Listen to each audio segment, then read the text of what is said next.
السلام علیکم ورحمۃ اللہ وبرکاتہ۔ آج کی کلاس میں جو ہم لفظ پڑھیں گے وہ ہے ینصرونی۔ ینصرونی، ین تھوڑا سا یہاں پہ ہم غنہ کریں گے اور صورونی صاد کو موٹا پڑھیں گے اور را کو بھی موٹا پڑھیں گے اور نون زیر یعنی اس کو تھوڑا سا کھینچیں گے۔ ینصرونی، سورو کو بالکل لمبا نہیں کریں گے، بس اوقات ایسا ہو جاتا ہے کہ ہم ینصرونی پڑھ لیتے ہیں یا ینصرونی پڑھ لیتے ہیں، نہ صاد کو لمبا کرنا ہے نہ را کو لمبا کرنا ہے۔ ینصرونی، سورو بالکل شارٹ ینصرونی، ینصرونی بالکل آرام سے پڑھیں گے، تھوڑا سا غور کریں گے تو انشاءاللہ آپ کو یہ پڑھنا آ جائے گا۔ ینصرونی، ینصرونی، ین میں نون غنہ یعنی ناک میں آواز ٹھہرائیں گے۔ ینصرونی، یہ ہوگی پریکٹس۔ اور اس میں حروف کون کون سے ہیں؟ یا ہے، نون ہے، صاد، را، پھر نون اور آگے یا ہے۔ ان پر حرکات، یا پہ زبر ہے، نون ساکن ہے، نون پر جزم ہے، صاد پر بھی پیش ہے، را پر بھی پیش ہے، نون کے نیچے زیر ہے اور آگے یا ساکن ہے، یا پر بھی جزم ہے۔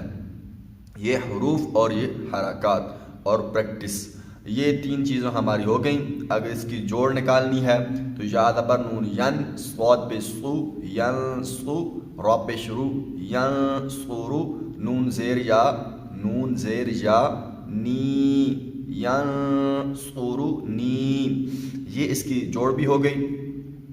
اور آگے ہم چلتے ہیں، دوسرا سبق ہمارا جو تجوید کا ساتھ چل رہا تھا، قواعد، یہ آپ کی مرضی ہے یاد کریں یا نہ کریں، لیکن میرے یہ قواعد بتلانے کا مقصد جو ہوتا ہے نا، وہ یہ ہوتا ہے کہ آپ صرف پڑھنے کے قابل نہ ہوں بلکہ آگے پڑھانے کے بھی قابل آ جائیں۔ ہم استاد ڈھونڈ رہے ہوتے ہیں کہ کوئی ہمارے بچوں کو پڑھائے، یا وہ پڑھانے کے لیے ٹھیک ہے آ جائے لیکن وہ سبق دے کر چلے جاتے ہیں، تو بعد میں گھر میں کوئی ایسا فرد نہیں ہوتا جو اپنے بچوں کو سبق یاد کروا سکے۔ اکثر شکایت یہ ہوتی ہے کہ جی آپ جیسے پڑھا کے جاتے ہیں ویسا ہمیں نہیں آتا، تو ہم کیسے یاد کروائیں؟ پھر وہ اسی طرح بچے اسی طرح آ جاتے ہیں، پھر ان کو دوبارہ نئے سرے سے یاد کروانا پڑتا ہے کل والا سبق۔ جب ہمیں ان چھوٹی موٹی چیزوں کا پتہ ہوگا تو انشاءاللہ ہم بچوں کو، اپنے بچوں کو سبق پڑھانے کیا ان کو یاد کروانے میں تھوڑی سی مدد اپنی کر سکتے ہیں۔ تو آج کا قاعدہ ہم نے ادغام والا سبق جو ہے نا وہ پورا کر لیا تھا کہ نون ساکن کے بعد حروف یرملون میں سے کوئی بھی حرف آ جائے تو وہاں ادغام ہوتا ہے۔ ایک دوسری بات کہ ادغام کیا غنے کے ساتھ ہوتا ہے یا غنے کے بغیر ہوتا ہے؟ تو چار ایسے حروف ہیں جن پر غنے کے ساتھ ہوتا ہے اور دو ایسے حروف ہیں جن پر بغیر غنے کے ادغام ہوتا ہے۔ تو بغیر غنے والے آپ کون سے ہیں؟ لام اور را ہے۔ باقی یرملون میں سے جتنے چار حروف بچتے ہیں وہ ان پر ادغام بھی ہوتا ہے، غنہ بھی ہوتا ہے۔ اب کیسے ہوتا ہے وہ آپ سارے اسباق سن لیں تو آپ کو سمجھ آ جائے گی۔ اب اگلی بات آج کے سبق میں ہے اخفاء۔ ہم نے ادغام بھی پڑھ لیا، ہم نے اظہار بھی پڑھ لیا ہے کہ نون ساکن کے بعد حروف حلقی میں سے حمزہ ہا، عین ہا، غین خا، ان میں سے کوئی حروف آ رہے ہوں نا، ان میں سے کوئی بھی حرف آ رہا ہو تو وہاں اظہار ہوتا ہے، یعنی غنہ نہیں ہوتا۔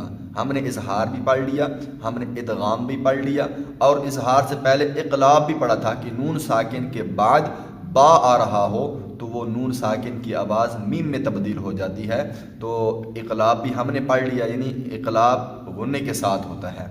تین چیزیں پڑھ لی، اور چوتھی چیز جو ہماری تھی وہ تھی اینڈ پہ اخفاء۔ اخفاء اور غنہ تقریباً ایک ہی چیز ہوتی ہے۔ اب ٹوٹل حروف تہجی دیکھ لینا، الف سے لے کر یا تک وہ 29 ہیں، 29۔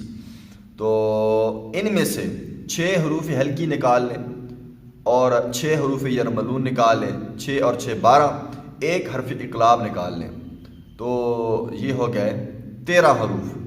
تو 29 میں سے 13 نکال لیں، باقی 16 بچتے ہیں، 16 بچتے ہیں، 15 یا 17 بچتے ہیں، وہ سارے حروف آپ ان کو اخفاء کا نام دے سکتے ہیں کہ باقی حروف حلقی حروف یرملون اور حرف اقلاب با، ان کے علاوہ اگر کوئی حرف آ رہا ہے نا الف سے لے کر یا تک، ان میں سے جیسے شین آ سکتی ہے اور سین آ سکتی ہے، تو دال آ سکتی ہے، یعنی کہ باقی جتنے بچے ہیں حروف ہلکی نکال کر، حروف یرملون نکال کر اور حرف اقلاب با نکال کر، ان کے علاوہ کوئی حرف آ رہا ہے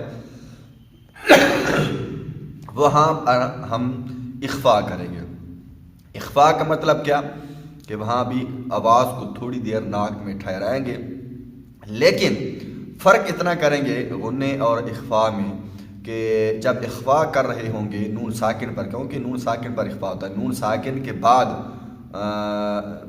حروف یرملون، حروف حلقی اور باب کے علاوہ کوئی آ رہا ہو نون ساکن کے بعد تو وہاں اخفا ہوتا ہے، جیسے آج کے سبق میں ینصرو صاد آ رہا ہے، یہ نہ حروف حلقی میں سے ہے، نہ حروف یرملون میں سے ہے، نہ یہ اقلاب میں سے ہے، تو یہ حروف اخفا میں سے ہے، تو یہاں اخفا کریں گے، یعنی غنہ کریں گے لیکن نون کی آواز کو مخفی رکھیں گے، چھپا کر رکھیں گے، ین نہیں پڑھیں گے بلکہ ینصرونی۔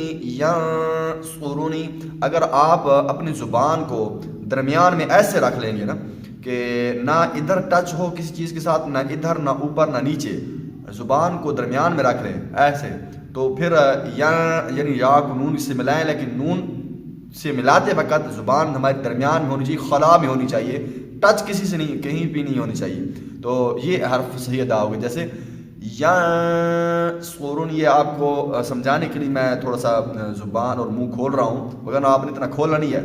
ینصرونی، اب اس کو آپ نے انداز میں پڑھیں، ینصرونی ینصرونی، یہ ہمارا سبق ہے، تو اس کو یاد کرنا ہے۔ السلام علیکم ورحمۃ اللہ وبرکاتہ۔